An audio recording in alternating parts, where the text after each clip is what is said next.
Back in September, I looked at a somewhat obscure tank engine from the LNER in the form of the F8 class, and that video has done better than I was expecting.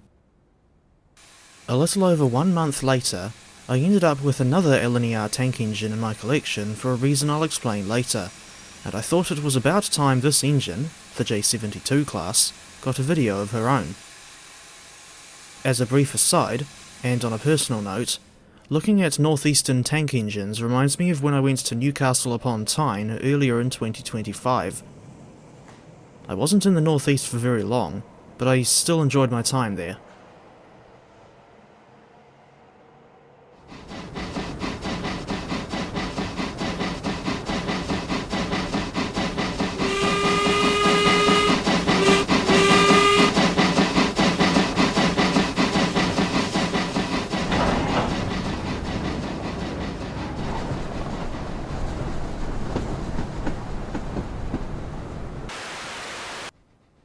As alluded to in the intro, what we know is the J72 class didn't start life under the LNER. Instead, these engines came from the Northeastern Railway, who originally designated them as the E1 class, not to be confused with the London, Brighton and South Coast Railway's E1 class.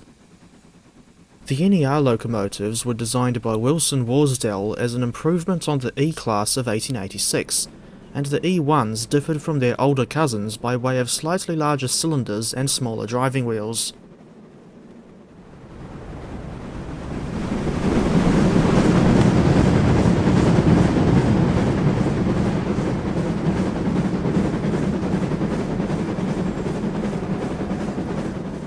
The E1s were intended for shunting duties, and 113 examples of the class were built across a surprisingly wide time frame. First, there were 2 batches of 10 engines each, built in 1898 and 1899, followed by a third batch, comprising 20 engines, built in 1914 under Vincent Raven's reign. The 1914 engines differed from those built in the late 1890s by way of heavier frames, coal rails added to the bunkers, and the use of Ross-Pop safety valves instead of the original Ramsbottom design. Another batch of 10 E1s was built in 1920, and these would be the last members of the class built by the Northeastern Railway's own Darlington Works. There was one more pre-grouping batch, built in 1922, but in this case, the work was done by Armstrong Whitworth and Company of Newcastle upon Tyne, and that batch comprised 25 engines. Upon the grouping of 1923, when the NER became part of the London and North Eastern Railway, the E1 class was redesignated as J72. 2 years later, yet another batch was built, this time at the LNER's Doncaster Works, and comprising 10 locomotives.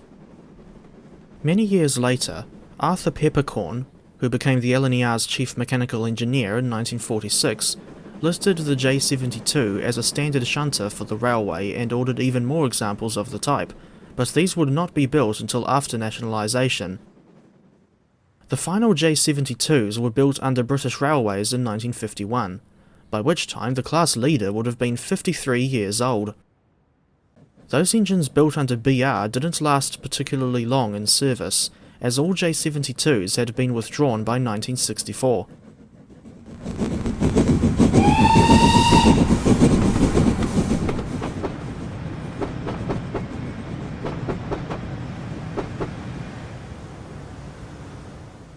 Only one member of the class has survived into preservation, with the locomotive in question being 69023, one of the last engines built under BR in 1951. Upon her transfer to departmental stock in 1962, she was used to defreeze coal wagons on the Blythe shipping staiths and de-ice points in Tyne Yard, and would eventually be sold into preservation in 1966. These days, her home base is the Wensleydale Railway, and she is currently undergoing an overhaul, having last run under her own power in 2018. As an aside, I was happy to see that Golden Age Developments have publicly announced that they're working on Phase 2 of the Somerset and Dorset Railway, which will see the route coverage extended to Bournemouth West. The Northeastern Railway E1/LNER J72 class was released for TS Classic in late April 2025, and she is available to buy on Caledonia Works' website for £20, or around $46.66 NZD at full price. Full disclosure, I did not pay for my copy of the J72, as she was one of the add-ons gifted to me by Chris Wilson himself in October 2025. As for what that random Highland Railway Strath is doing there, your guess is as good as mine. As is always the case when you're dealing with a CW product, the modelling and texturing are done very well, and I particularly like the textures for the wood panelling and brasswork on the footplate. Turning the camera around, we can see that Chris has left a Bible and pipe on the footplate, as he has often done with his engines. As for the other things included in the J72 pack, we'll start with the fact that you get all the liveries these engines would have carried throughout their lives. These engines also had steam brakes, but some were also fitted with vacuum brakes later in life. In the scenario editor, post-1924 LNER and BR variants have been marked as either having vacuum and steam brakes, or steam brakes only.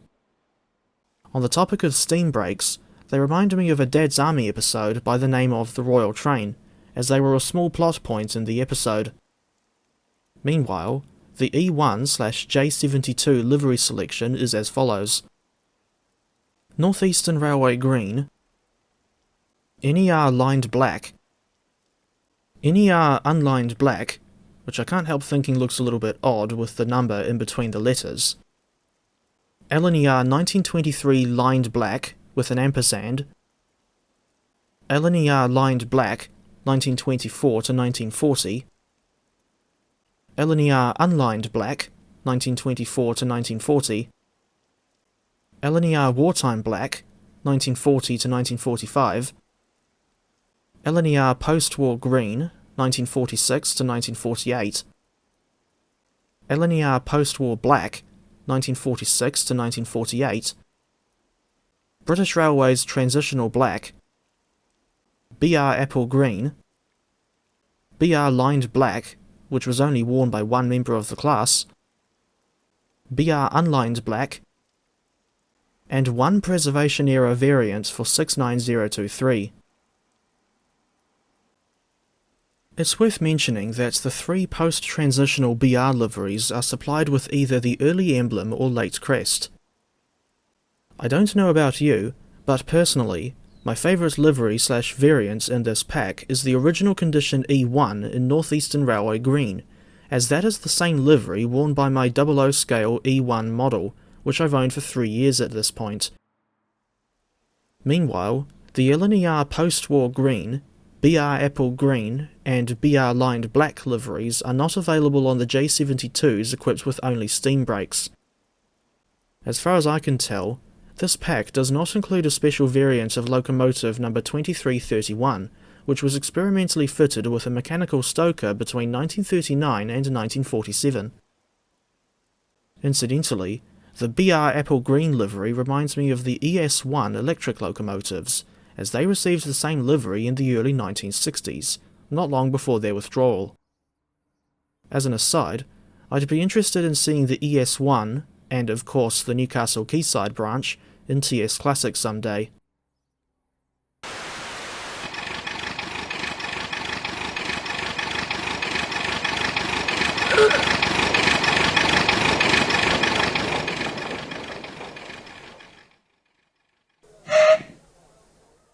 Like all of CW's locomotive packs following the London and South Western Railway N15, the J72 makes use of SimNation's Locomotion 2.0 scripting, so the list of features includes, but is not limited to, a customizable lamp arrangement, period-accurate lamps for each livery, dynamic smoke particles, performance mode, which improves frame rates for people with less powerful computers, realistic performance physics, a custom auto fireman, which is toggled on or off with Ctrl R,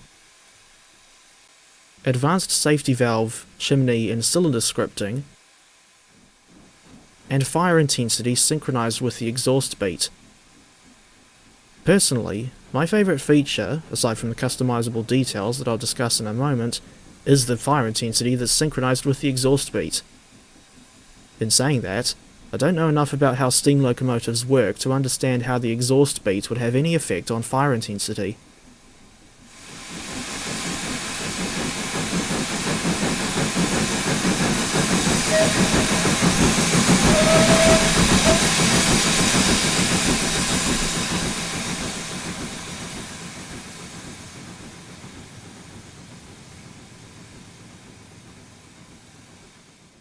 The J72 locomotives are scripted with details that you can customize in the scenario editor, with the amount of customizability depending on the variant you select. In this demonstration, we've got the original condition E1 in Northeastern Railway green, and on this engine, you can change the whistle type, clack valve, smokebox door dart, and safety valves. Meanwhile, on the BR-built J72 in unlined black, you can change the shed code, whistle type, and safety valves. Thinking back to the whistles, here's a demonstration of the two different types. Personally, I prefer the sound of whistle type 1.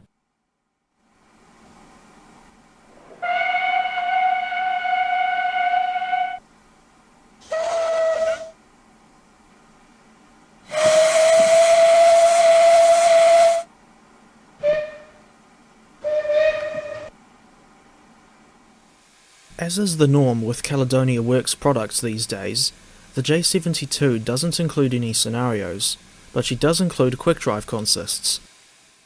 Personally, I prefer to set up free-roam scenarios instead of running something in quick-drive, but each to their own. In any case, the requirements for the J72's quick-drive consists are Armstrong Powerhouse's Mark I Coach Pack Volume 1, along with CW's NER Wagon Pack 1, LNER Wagon Pack 2, BR Wagon Pack 1, and Tanker Wagon Pack 1. I know that these engines were designed primarily for shunting, but out of curiosity, I still wanted to conduct a speed test using an E1 with a short goods train in tow. This was a run from Axminster to Charter Junction, on GAD's West of England main line, or WAFI as I call it, during which I only got the locomotive up to 33 miles per hour. I had to deal with a 1 in 255 gradient for a significant portion of the journey, but between Axe Gates and Charter Junction, the gradient steepens to 1 in 40. It levels out again around 1 mile from the station. For reference, the J72 add-ons manual lists the ideal fire mass as being between 642 and 650 pounds on the F5 heads-up display, or around 43% on the F4 HUD. With a water capacity of only 690 gallons and a coal capacity of 1 imperial ton, this engine is not cut out for longer journeys like Stranraer Harbour to Dumfries, or Fort William to Mullig, for another random example. As mentioned, she's more suitable for shunting or branch line work, and I wouldn't recommend running her on steeply graded lines with anything more than 3 Mark I coaches, or a consist of the equivalent weight, in tow. As for the chuff sounds, I didn't recognise them from any other CW add-ons, and I don't really know how to describe the J72's exhaust beat other than simply calling it distinctive.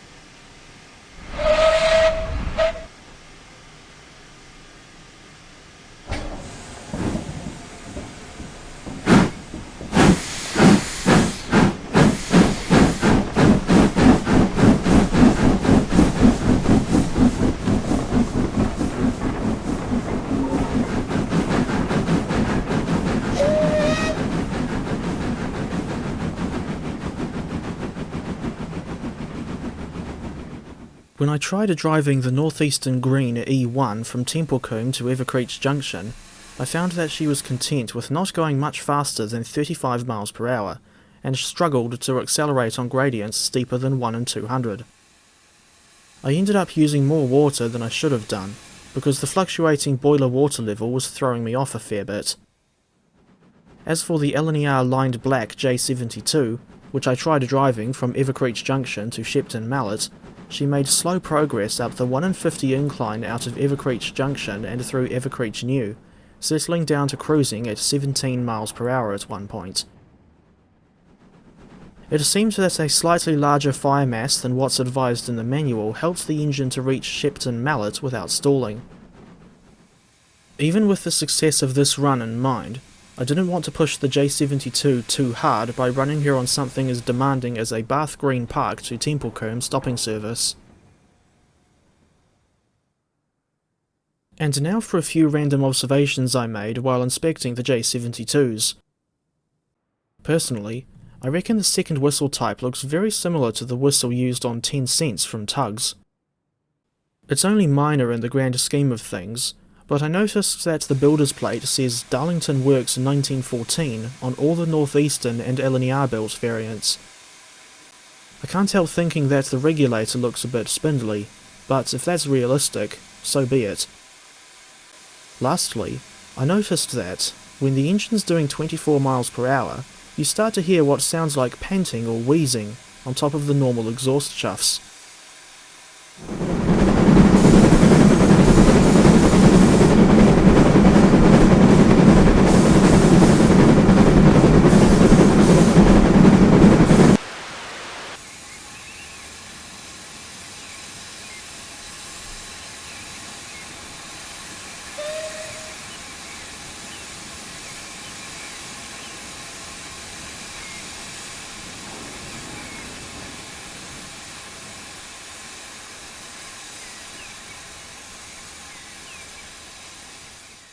In closing, I reckon the London and North Eastern Railway J72 class is a welcome addition to the collection of British 060 tank engines available for TS Classic.